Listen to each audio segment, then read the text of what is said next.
자, 이번에는 프랜차이즈를 하시는 분들이라면 좀 관심을 가질 만한 대목이네요.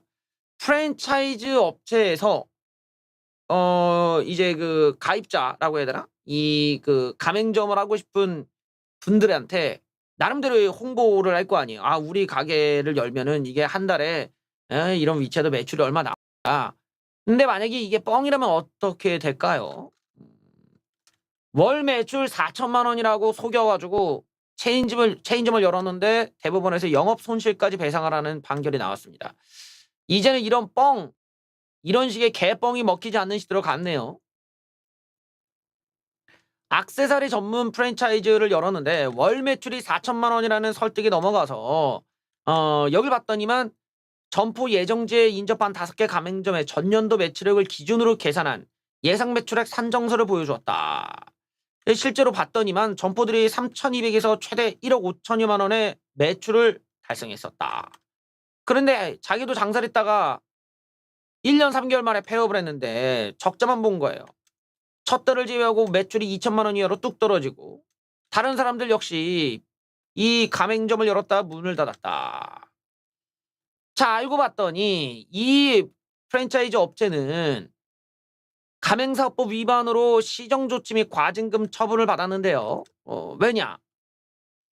예정지에, 그러니까 점포 예정지에 가까운 곳을 기준으로 이 정보를 낸 게 아니라 이미 선정한 5개 가맹점을 기준으로 예상 매출액 산정서를 제작해서 거짓말이라는 거지, 이게. 과대 광고가 된 거예요. 그래서 허위 과장 정보를 제공해 계약하게 됐으니 가맹점 개설 비용과 영업 손실을 배상해야 된다는 취지의 손해배상 청구 소송을 했고, 예. 결과는 어떻게 됐을까요? 음, 영업 손실을 배상액에 포함해야 된다는 취지로 원심을 깨고 고법으로 보냈다. B사가 가맹점 운영에 따른 예상 수익에 관해 허위 과장 정보를 제공했기 때문에 A씨들은 가맹점 운영 비용을 지출했다. B사가 영업 손실을 예측할 수 있었을 것으로 보여 상당한 손해액을 인정할 수 있다. 그래요. 이제는 여러분들도 이 체인점을 열 때 좀 잘 알아보고 하셔야 될 것이고, 우리나라가 정말 이런 게 문제예요. 우리나라는 너무 사기가 많아. 너무 사기가 많기 때문에 정신을 바짝 차리고 살아야 됩니다. 정신을 바짝 차리고 매사에 꼼꼼하게 체크를 하는 사기가 많아. 내가 오늘 글쎄 아이스크림을 사러 갔어요. 더워 가지고. 아이스크림을 딱 갔더니 그 마트에 콘 있잖아, 콘. 슈퍼콘이라고 있어. 슈퍼콘 5개에 3,800원인가 그렇대. 내가 5개 사야겠구만 이러고 5개를 딱 잡았어. 계산했는데 뭔가 할인이 안 돼 있는 거야. 이상하다. 할인이 돼야 되는데 뭔가 이상한데 했더니 뒤에 직원이 와 가지고 뭔가 직원도 뭔가 느꼈나 봐. 내가 뭔가 심상치 않은 표정으로 이거 바라보고 있으니까 직원이 딱 오더니 "제가 잠시 봐 드릴게요." 이러고 보는데 슈퍼콘이 아니라 돼지콘이 들어가 있던 거야. 모양은 똑같아. 슈퍼 아니 또 뭐 맛은 없긴 뭘 또 맛이 없어. 그 콘이 다 똑같지. 거기 돼지콘이 들어가 있는데 똑같아 생긴 거는. 이 2개가 돼지콘 2개가 들어가 있어서 할인이 안 되는 거야. 슈퍼콘을 가 봤더니 할인이 400원이 된 거야. 꼼꼼해야 돼. 사람들이 돼지콘도 있어, 돼지콘도. 근데 요즘 아주 유사품이 많아 가지고 조심하셔야 돼. 예. 할인을 못 받는지 꼭 체크하시고 제대로 됐다. 그래야 인제 결제를 하셔야 됩니다. 꼼꼼하게. 예. 힘들었어. 오늘 또 폭포수가 나왔네요. 예. 코스피가 2,400을 붕괴했습니다. 그렇습니다. 예. 코스피가 50 포인트 내려서 2,391, 2,400 깼습니다. 제가 폭포수 나온다고 계속 얘기했죠. 예. 코스닥도 박살나고요. 뭐 3% 넘게 빠졌네 얘네는. 예. 에 자이언트 스텝을 단행한 이후 경기 침체 우려가 짙어지고 있으면서 주가가 다 박살나고 있습니다. 삼성전자 계속 다 떨어지고 있어. 뭐 볼 거 없어. 오만전자, 삼성전자. 증권가에서는 삼성전자 목표 주가를 점점 낮추고 있다. 10만 원에서 8만 7천 원까지 막 내리고 있고요. 하반기 글로벌 인플레이션에 따른 PC와 모바일 등 세트 등 어려운 상황으로 메모리 가격 하락이 불가피해 보인다. 메모리를 안 산다 이거지 지금. 그래요. 사람들이 이제 돈이 없으면 이런 IT 제품부터 안 살 거 아니에요. 국제 유가가 급락을 했습니다. 정유주도 하락을 했는데요.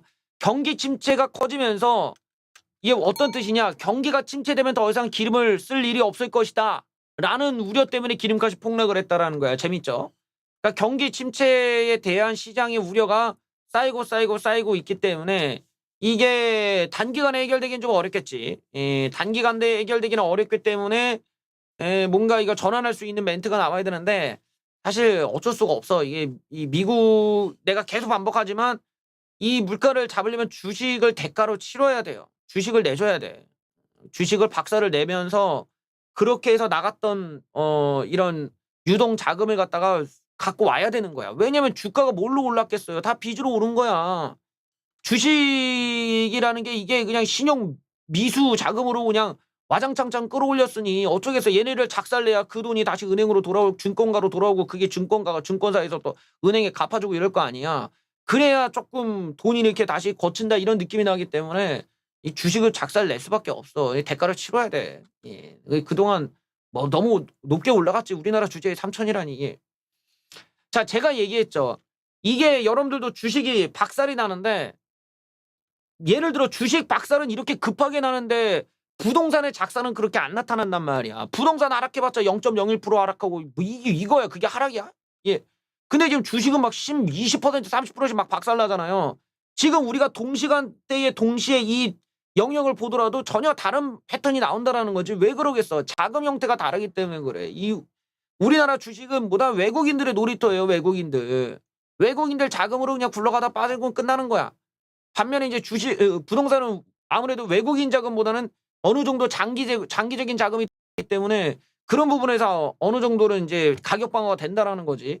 그러니까 이 주식부터 일단은 다 빠지고 나서 그 다음에 이제 부동산 쪽이 하락하면 모르겠는데 지금처럼 동시에 떨어지지 않는다라는 걸 우리가 알 수가 있죠. 이거 하락기마다 느낄 수가 있는 거야. 몇 번 보면 알아. 근데 이번에도 여러분들도 관심을 갖고 가격을 보시면은 주식 0.1%, 0.01%에 0.1도 아니라 0.01% 빠질 때 주식은 막 30%씩 하락한다는 거죠. 왜? 유동성의 차이가 있기 때문에 그래요. 유동성, 즉 대출을 빚을 져가지고 내가 이걸 넣을 수 있고 이 용이성, 이게 주식은 되게 간단해. 근데 주식은 부동산 얼마나 깐깐합니까? 여러분들의 연봉 보고 뭐 보고 다 따지는데 바로 여기서 지금 주식 같은 경우는 작살이 나는 거예요. 우리가 흔히 말하는 이 영끌이라는 사람들, 막 영혼까지 끌어당겨서 주식을 했던 사람들이 지금 오늘 어제 뭐 이렇게 작살나고 있죠. 근데 이 대기 자금이 엄청나게 많다고 합니다. 무려 20조라고 하네요. 하루 평균 2조씩 감소하고 있습니다. B2 물타기 하는 개미들 지금 작살나고 있어요. 함께 보시죠. 지수 폭락보다 더 안 좋은 징후들이 나타납니다. 그게 뭘까? 투자자 예탁금과 거래대금이 올해 초에 비교해 20% 가까이 빠졌다. 투자자들이 증권 계좌에 넣는 돈들이 점점 줄어들고 있어. 여기에 반대매매가 급증하면서 B2, 빚을 져서 투자했던 사람들이 자동 매도가 돼버리는 거예요. 자동 매도. 작살나고 있는 겁니다. 여기가 중요해요. 이 아래요. 미수금이 중요해. 자, 주식 급락 옆에 돈을 빌려 주식을 사고 이를 갚지 못해 강제 처분되는 반대매매. 요게 중요한 겁니다, 여러분들. 우리가 알아둬야 되겠죠? 예, 요거. 부동산은 폭락을 하면 뭐하다? 그냥 전세 주면 돼. 전세 주면 되고 전세 주고 내가 전세 받은 돈으로 은행 갚으면 일단 숨은 돌릴 수가 있어. 왜냐면 전세 준 돈을 가지고 또 다른 전세입자 들여가지고 그거는 뺑글뺑글 돌려야 되니까 내가 그 집에 들어가 사는 것만 아니면은 전세 보증금은 내가 걱정할 필요가 없는 거야. 다음에 들어올 전세입자한테 그 보증금 받아서 주면 되는 거니까. 그러니까 이거는 부동산은 그런 식으로 위기를 빠져나가고 버틸 수라도 있는 거야. 어떻게든 10년이든 5년이든 같아. 그냥 버티자려고 버틸 수 있는데 주식은 그런 게 없어. 그냥 뭐예요? 은행이 알아서 매도 쳐버려. 증권사가 알아서 자동 매도를 치는 거야 그냥. 그래서 강제 처분돼요. 자, 여기 보면 반대 규모가 315억. 하루 만에 가장 많이 이제 반대 매매를 한마디로 강제 청산을 당한다는 거예요. 반대 매매는 투자자가 증권사에 돈을 빌린 뒤 만기 안에 갚지 못하면 고객에게 의사와 상관없이 주식을 강제로 일괄 매도해 버리는 것이다. 자, 반대 매매가 쏟아지면 어떻게 되겠어? 알아서 증시가 또 밑으로 빠져버립니다. 반대 매매를 우려하는 투자자들이 이른바 패닉 셀링을 하면서 낙폭을 키울 수도 있다. 이게 뭐냐면 지금의 하락이 생각보다 더 큰데 이렇게 느끼는 게 뭐겠어? 그 사람들이 기본적으로 이 반대 매매를 모르는 거야. 왜 그러냐? 반대 매매야, 반대 매매. 그냥 이유 없이 파는, 왜냐면 이게 그 사람이 디파짓을 넣어야 돼. 디파짓이라는 게 뭐라고, 뭐 보증금이라고 해야 되나? 일종의 이게 있어야 증권사에서 그걸 보고 이 정도 지수는 내가 기다려줄게 이럴 수 있는데 디파짓이 없으면 어떻게 이 보증금이 없으면 그냥 청산시켜버리는 거야. 보지도 않고 그냥 청산시켜버리니까 묻지마 매도가 나오는 거야. 이제 묻지마 매도가. 강제 청산이 뭐야? 매도 친다는 건데 그냥 다 매도니까 시장에 그냥 시장가로 다 던져버리는데 다 그럼 가격이 계속 떨어지는 거야, 계속. 그러니까 그거 보면 야, 왜 이렇게 떨어지냐 이러고 다른 사람들은 망했나 보다 이러고 또 던진다는 거지. 그러면 가격이 서로 밑으로 더 떨어져. 바로 요런 문제 때문에 지금 이 반대 매매로 인한 주식 하락이 예상이 된다는 거죠. 자, 여기를 보면은 신용거래 융자가 16개월 만에 가장 낮은 수준으로 떨어졌다. 왜냐면 이제 빌릴 수가 없는 거지, 이 사람들이. 어딥니까? 여기 신용거래 융자 잔고는 20조. 20조는 아직 남았어. 20조. 아하. 신용거래는 이제 자제하라고 경고를 했다. 그래요. 지금 보다시피 이게 주식 같은 경우는 빚을 져서 주식을 투자했을 때 빠져나갈 수 있는 방법이 수익을 보거나 혹은 본인의 손절 말고는 없어요. 근데 반면에 주식시장은 부동산은 아니라는 거죠. 전세로 돌리거나 월세로 돌려버리면은 집주인 같은 경우는 빠져나갈 수 있는 방식이 많은 거지. 그러니까 이게 차이가 이렇게 급락기인데도 부동산과 가격 차이 이렇게 나는 거예요. 사람들은 그걸 똑같이 보지만 그거는 경제적 지식이 부족한 거야. 왜냐면 둘이 들어가는 돈이 달라. 완전히 다르기 때문에 이런 현상이 나와요. 자, 여러분들은 부자 되는 방법을 뭐라고 보십니까? 집이 있는 사람들은 부동산이 부자 되는 방법이라고 생각하고 집이 없는 사람들은 30%만 부동산이 부자 되는 방법이라고 생각한대요. 이걸 보면은 부동산에 대한 시각을 알 수가 있어요. 한번 보시죠. 한국에서 부자가 될 수 있는 방법이 뭘까요? 자, 요 하늘색은 자가주택을 보유한 사람들, 요 사람은 집이 없는 사람들이에요. 부동산 투자라고 생각한 사람들이 거의 절반 가까이 되는데 집이 없는 사람들은 30%만 그렇게 생각하고, 자, 집이 없는 사람들한테 그나마 불을 들릴 수 있는 방법이 꽤 높게 나온 게 어디야? 주식 투자라는 거야. 그런데 집이 있는 사람들은 이 비율이 낮다라는 거죠, 상대적으로. 흥미롭죠? 이게 뭔 말이냐면 집이 없는 사람들은 불을 늘리는 방법에 있어서 한탕주의라던가 노동이라던가 이런 개념이 아니라 복권이나 주식 투자 같이 한탕주의에 매몰돼 있다라는 거예요. 특이한 현상이죠. 그렇다고 뭐 주식을 잘하는 것도 아닌데. 자산 증식의 가장 걸림돌이 되는 게 뭐냐? 이거는 이 집이 없는 사람들 뭐래요? 부동산 가격 같은 이런 자산의 급격한 상승이 자산 증식의 걸림돌이라고 보는 거야. 그러니까 한마디로 말해서 부동산이라는 것에 대해서 불을 늘릴 수 있는 방법이라기보다는 본인들이 이걸 살 수가 있는 상황이 아니니까 오히려 자산 증식에 부동산 때문에 자산 증식 못 한다는 거죠. 왜? 월세 내고 전세가 내고 하다 보면 또 거기다가 대출 이자 내면 이 사람들, 즉 집이 없는 사람들이 부담이 더 크니까 그런 거예요. 반면에 집이 있는 사람들은 뭐라고 생각해요? 투자 능력이다. 자기의 능력이 걸림돌이라는 거야. 집이 있는 사람들과 집이 없는 사람들의 사고방식의 완전한 차이를 알 수가 있죠. 또 적은 급여. 급여에 대한 불만증도 집이 없는 사람들이 더 큽니다.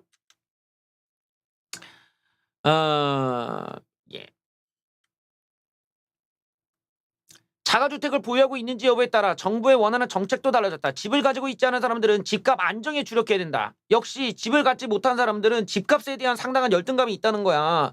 두 번째로 높은 응답률을 보인 일자리 창출할 때 역시나 이제 그런 자신들의 안정한 경제 안정이라는 것에 대해서 이 두 가지에 집중하는 경향들을 보이고 있는 거죠. 집을 가지고 있는 사람들이 뭘 추진해야 되냐? 경제 성장을 추진하라는 겁니다. 일자리 창출할 때. 왜냐면 집이 있는 사람 입장에서는 솔직히 말하면 집이 갖고 있는 사람 입장에서는 별다른 뭐 아주 큰 경제적 고민을 가질 게 없어. 내가 말했듯이 집을 가진 사람 같은 경우는 집을 활용할 수 있는 방법이 여러 가지이기 때문에 얼마든지 플랜 C가 나오는데 집이 없는 사람들 같은 경우는 대응법이 없어요. 대응법이. 지금처럼 금리가 올라가면 제일 먼저 타격받는 게 누구나 월세살이를 하는 사람들이란 말이에요. 월세살이 하는 사람들의 입장에서는 내가 예를 들어 월세가 지금 50만 원에서 100만 원 사이다 이러면은 이 사람들은 되게 억울할 수밖에 없어. 왜냐 그 정도 월세면 이미 대출 받았으면 1억에서 2억 대출 받는 돈이잖아. 그거를 그 정도 돈을 받고 차라리 부동산이라도 샀으면 내가 내쫓길 걱정 없이 집주인 눈치 안 보고 살 수 있는 건데 어차피 나가는 돈은 매한가지인데 나는 집이 없고 저쪽은 뭐 1, 2억 받아서 은행에 50만 원 내고 나는 집주인한테 50만 원 내는데 어차피 대출 받는 건 똑같이 1억 이쪽은 1억 대출 받아도 집이 있고 나는 50만 원 생돈 나가는데 아무것도 가진 게 없으니까 월세입자와 이제 집주인 간에는 나가는 월 지출액은 똑같은데 서로 간에 갖게 되는 마인드는 차이가 있는 거죠. 바로 요런 지점에서 집이 있는 사람과 없는 사람들이 이 어떤 경제를 바라보는 시각의 차이가 이런 데서 발생한다는 걸 알 수가 있어요.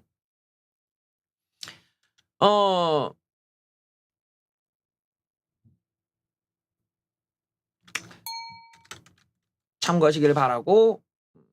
자, 이제 남아있는 부동산의 문제는 뭐냐? 바로 전세 대란이라는 거예요. 8월 달이 중요합니다. 8월. 왜? 계약갱신 청구권이 여기 8월 달에 끝나버립니다. 이때부터 이제 전세가가 미친 듯이 오를 수가 있어요. 순차적으로 계속 올라갑니다. 이 문제야. 자, 전셋집을 구하려 다녀봤는데 없어. 이미 전셋값이 크게 뛰고 있기 때문에 내 집이 없었다. 1년이 지금 또 지나서 최근에 와서 전셋값을 보니까 더 불안해지고 있다. 계약갱신 청구권이 사용된 매물이 시장에 등장할 시기가 다가왔다. 4년이 이제 끝나고 새로운 계약을 할 수 있는 시기가 왔어요. 4년이 끝난 이 계약갱신 청구권이 끝난 전세 매물은 신규 계약으로 전환이 돼서 보증금 5% 제한을 받지 않는다. 그러니까 뭐 20, 30%쯤 막 올릴 수가 있어요. 4년치 보증금이 한꺼번에 오를 것이다. 벌어진 가격에 갭만 메운다고 해도 전세값이 상향 평준화되는 건 기정사실이 될 것이다. 또 하나는 기준금리 인상으로 이자 부담도 커졌기 때문에 전세값이 미친 듯이 또 금리가 많이 올랐으니까 전세값이 급등한 만큼 크게 오르기는 어려울 수도 있다고도 보지만 현실은 그렇지가 않다. 붕한 국민들을 구원하겠다 이 법을 만든 국회의원들까지도 임대를 올려받았기 때문에 이런 식으로 안 간다는 거야. 착한 그런 집주인법 이런 거 없어. 자, 보증금을 시세대로만 맞춘다고 해도 전세값은 들썩일 수밖에 없다. 임차인 입장에서 고지고대로 올려주기도 힘드니까 금리 인상으로 인해 이자 부담이 크다.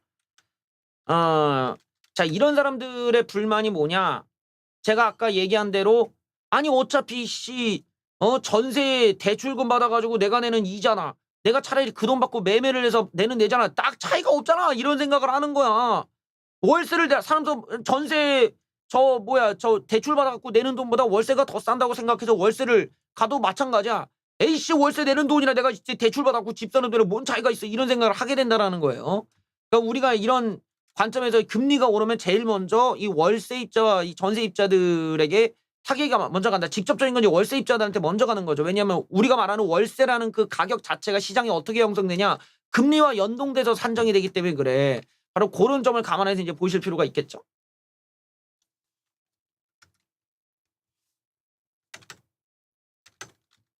좀 이제 우리의 경제를 암울하게 보는 그런 내부 자료도 나왔습니다. 자이언트 스텝도 부족하다. 금리 4%에서 7%까지 올려야 된다는 얘기가 왔어요. 연준 내부 자료를 보면 인플레이션에 대처하기 위해서 올해 안에 금리를 4에서 7%까지 올려야 된다고 보도가 나왔습니다. 미국 기준금리가 이렇게 오르면 우리나라도 미국과 보조를 맞춰 금리를 크게 올릴 가능성이 있는데 이게 분명히 금리는 계속 오를 수 있기 때문에 이게 또 반대로 보면은 이제 현금을 좀 갖고 있는 분들, 현금을 많이 갖고 있는 분들은 개꿀이지. 왜냐면 뭐 앉아가지고 지금 당장 적금 금리만 하더라도 3% 이상 주잖아. 3% 수익률이면은 강남 건물 수익률보다 더 좋아. 강남 월세 수익률보다 더 잘 나오는 거야. 즉 100억짜리 강남 건물을 갖고 있는 것보다 100억을 갖다 은행에 넣어놓고 그냥 가만히 앉아 이자 받는 게 수익률이 더 좋을 수 있다는 거예요. 그냥 강남이 뭐 2%좀 넘나? 강남 건물 수익률이 그래요. 단지 이제 건물 매매가로 이제 나중에 매매 상승가를 노리고 하는 거니까 그런 데서 차이가 있지만 월세 수입만 가지고 따지면은 지금은 이미 그냥 적금이 수익률이 더 좋은 상황이야 지금. 그러니까 지금 4에서 7%면은 완전히 개꿀이지 그냥. 그러니까 현금을 들고 있는 사람들의 입장, 이건 뭐 현금 가치가 떨어지는 건 아주 득은 아니라지만 어쨌든 저는 이제 금리 상승기에 따지고 보면은 이제 그 이자 수익이라는 거를 많이 거둘 수 있는 이런 좋은 점도 있더라라고 보실 필요도 있겠죠. 하지만 일단은 연준 입장에서는 여기 7월도 0.75 인상할 거다. 예, 물가 안정하겠지만 역시 또 금리가 이 정도 하니까 지금 1.5%가 2개월 만에 올라가는 거예요. 2, 3개월 만에. 7월에도 0.75포인트 올리겠다라는 걸 지지한다고 했다. 그러니까 이거 이거는 이게 무슨 말이냐? 저 7월 달까지 저렇게 올라갈 거를 각오하고 주식 시장에서 너희들 미리 선반영 시켜라 이거야. 즉 7월 이전까지 주식이 빠질 만큼 빠진다. 이렇게 지금 예고하는 거예요. 미리 마음의 준비를 하라는 거야 지금. 뭐 그 75포인트에서 우리가 줄일 게 이게 나오려면은 소비자 물가 지수가 아주 좋게 나와야 되는데 그렇게 하더라도 75포인트를 계속 올릴 수가 있거든요. 뭐 이렇게 좀 뭐라고 하지? 이미 미리 밝혀놓고 너희들 매 맞을 거니까 각오해라.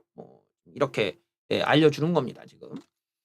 비트코인이 2만 달러까지 붕괴되기도 했어요. 뭐 다시 올라왔다는 얘기가 있는데 일단 비트코인 시장이 점점점 무너져 내리고 있습니다.